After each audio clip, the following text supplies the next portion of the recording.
Jangan lupa like, komen, dan subscribe channel YouTube TVRI Bengkulu, serta nyalakan lonceng notifikasinya.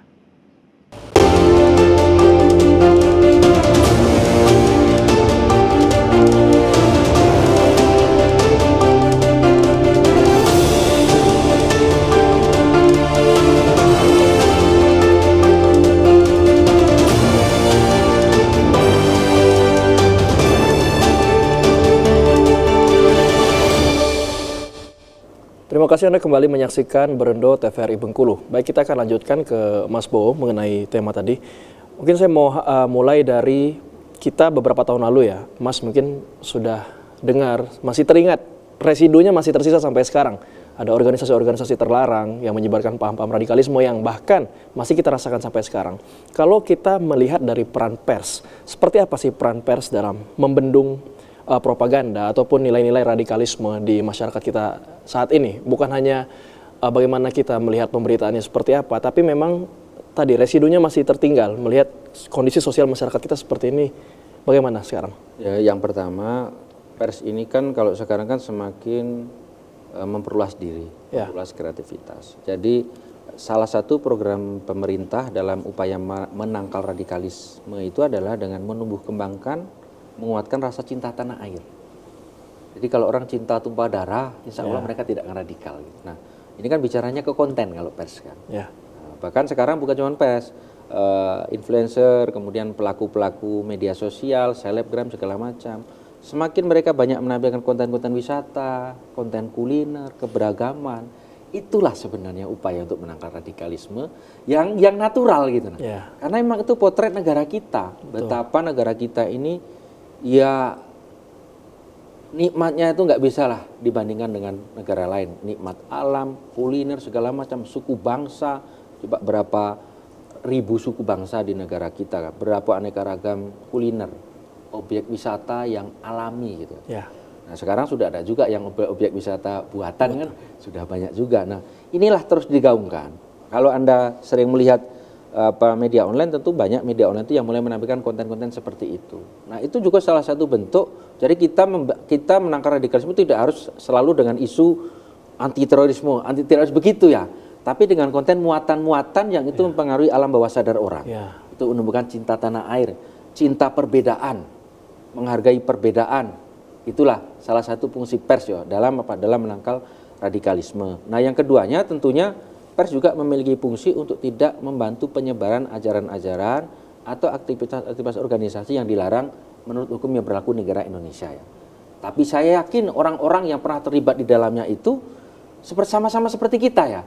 Mungkin dulu mereka terjebak, tergabung dalam circle, terafiliasi secara tidak sadar ataupun dengan sadar ya harus bertobat. Karena kita hidup di negara hukum Indonesia.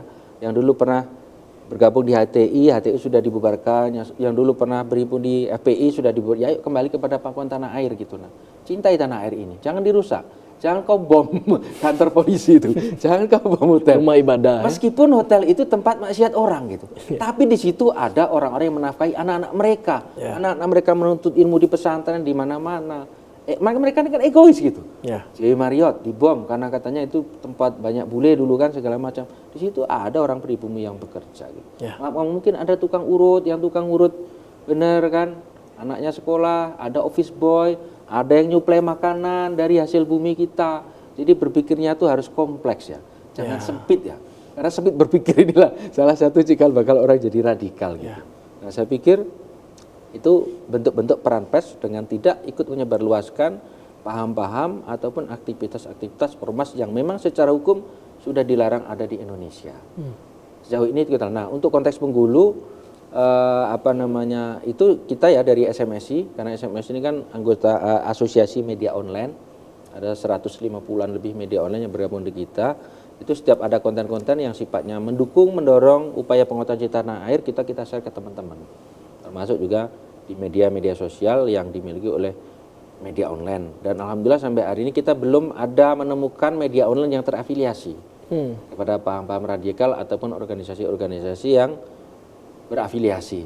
Meskipun karena organisasi itu kan meskipun dia secara badan hukum sudah bubar, tetapi secara de facto itu masih ada imam-imamnya ya. Ya. Karena itu sangat susah ya. Betul. Mungkin nanti ganti keturunan dulu atau ketika mereka bertaubat kembali kepada jalan NKRI Pancasila baru bisa di ini. Tapi de facto-nya itu saya yakin masih ada. Tapi secara hukumnya sudah tidak diakui lagi di negara kita. Ya. Nah, itu untuk Bengkulu ya. Ya, jadi memang betul ya tadi disampaikan walaupun organisasinya bubar, tapi kita tidak tahu pihak-pihak mana yang masih bergerilya. Nah, ini mungkin menyangkut pertanyaan saya selanjutnya. Kalau saya ingin nanya indikatornya, seberapa waspada sih pers kita sekarang, Bang? Bukan hanya di Bengkulu, tapi mungkin melihatnya di Indonesia seperti apa? Kalau pers ini maaf ya, jadi kalau dulu pers itu pilar keempat demokrasi. Eksekutif, legislatif, yudikatif, baru pers. Jadi kalau sekarang itu ada sebuah ungkapan lagi, sudah ada pilar kelima. Apa itu pilar kelima? Pilar kelima demokrasi itu adalah media sosial. Bahkan kita harus kita akui semua pers hari ini, televisi, radio, cetak, online, siber ya, yang website ya, karena online itu website gitu nah, domain kan, itu semuanya apa terintegrasi ke media sosial. Ya. Karena itu salah satu sebaran yang hari ini real time kapanpun, dimanapun selagi ada akses internet dan kuota, bisa diakses masyarakat umum. Jadi pilar kelima demokrasi itu medsos. Nah ini saya pikir kan perlu menjadi bahan bersama ya. Jadi nggak selesai dengan pers sendiri gitu. Iya. Demokrasi ini termasuk pencegahan radikalisme itu ya mau tidak mau harus memanfaatkan media sosial. Dan alhamdulillah juga ya sekarang banyak konten kreator gitu yang seperti saya sebutkan tadi ikut membantu menyebar suara. Bahkan peran mereka, viewers mereka, konten mereka lebih banyak ditonton daripada yang benar-benar murni pers. Ya. Ya kalau pers ini kan bekerja dengan kode etik, Betul. dengan pedoman pemberitaan. Terus kalau bicara kembali lagi pada persoalan apakah masih ada apa tadi pertanyaannya tadi Mas?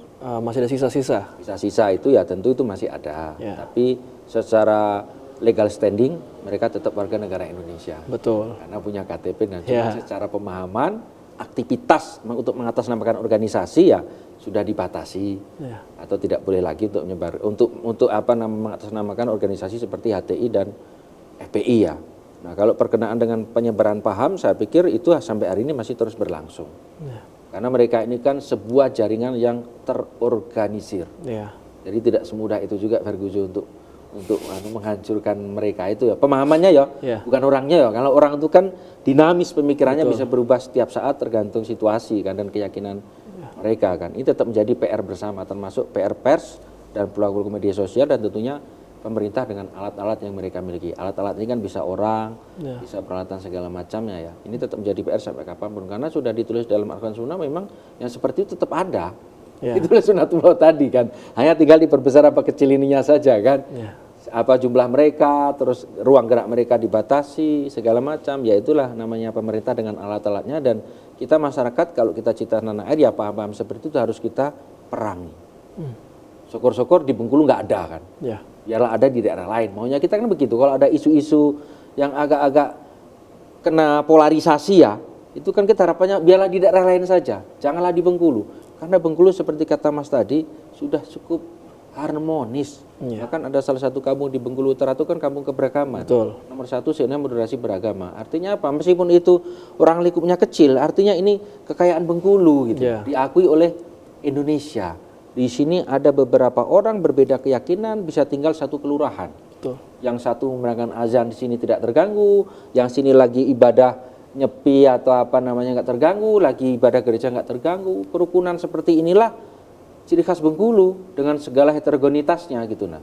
Suku juga begitu di sini ada Jawa maaf ya, sarang Jawa ya lain di sini. Tapi nggak ada lagi tuh sekarang kan, karena ini sudah di mana bumi dibijak di situ langit dijunjung.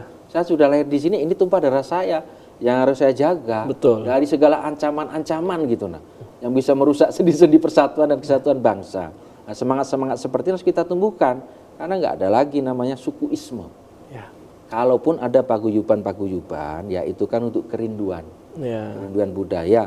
Meskipun kadang di momen-momen politik dirusak juga oleh aktor politik kan. Tapi alhamdulillah mereka kan sudah semakin sadar kan. Ya. Sudah baguslah demokrasi di Bengkulu ini. Kalau dulu kan organisasi sukuisme ini kan dimobilisasi untuk kemenangan. Sekarang ada tapi tidak terlalu berdampak. Berdampak sentimennya tidak terlalu inilah ya. Kalau dukung saja lah, milih saja. Tidak seperti dulu. Kalau dulu kan gesekan. Ya, berasa sekali. Ini kan buktinya Pak Helmi Hasan bukan orang Bengkulu, terpilih jadi gubernur kan. Pak Mian bukan orang Bengkulu, tapi dia harus diakui. Artinya apa? Ya Bengkulu itu nggak ada masalah dengan itu. Ya. Jadi jangan dimuncul-munculkan masalah seperti Betul. itu kan. Memang- Sangat cinta tanah air Bengkulu ini. Iya, saya juga satu paham dengan Mas Bowo bahwasanya ketika kita menyandang status sebagai warga negara Indonesia, dimanapun kita tinggal ya, kita punya hak yang sama untuk entah itu mempromosikan daerah tersebut, berdaya atau berkarya apapun itu. Jadi jangan sampai hal-hal tersebut menjadi sebuah hal yang mengkotak-kotakan kita ya Mas. Terutama kalau di pilkada di tahun-tahun sebelumnya, tapi saat ini sudah mulai melanda ya Mas kalau Mas sendiri melihat. Ya ada, tetap ada mobilisasi, tapi tidak seheboh dulu. Ya. Ya milih-milih saja gitu. Ya, dan ini terus kita pertahankan ya Mas. Betul. Nah oke, kita akan melanjutkan ke segmen berikutnya mengenai tema kita peran pers cegah radikalisme. Jangan kemana-mana, tetap bersama kami hanya di Brando TVRI Bengkulu.